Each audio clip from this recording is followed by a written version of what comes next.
What is a stroke?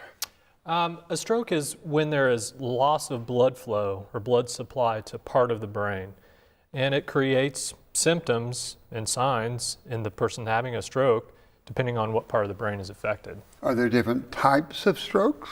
There are different types of strokes. There's two main types.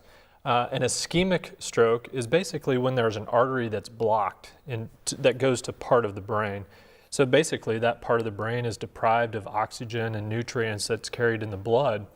The other type of stroke, which is less common, about 15% of strokes are what are called hemorrhagic strokes. Basically what happens is there's an artery that ruptures in or around the brain, and you lose blood flow to that part of the brain as well.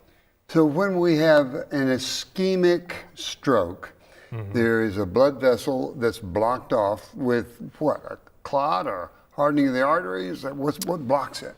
So that's a good question. So there are two predominant causes of blockage in the arteries. One is a clot that may come from the heart, for instance, and people that have atrial fibrillation, they can form little clots in their heart that can go up into the brain.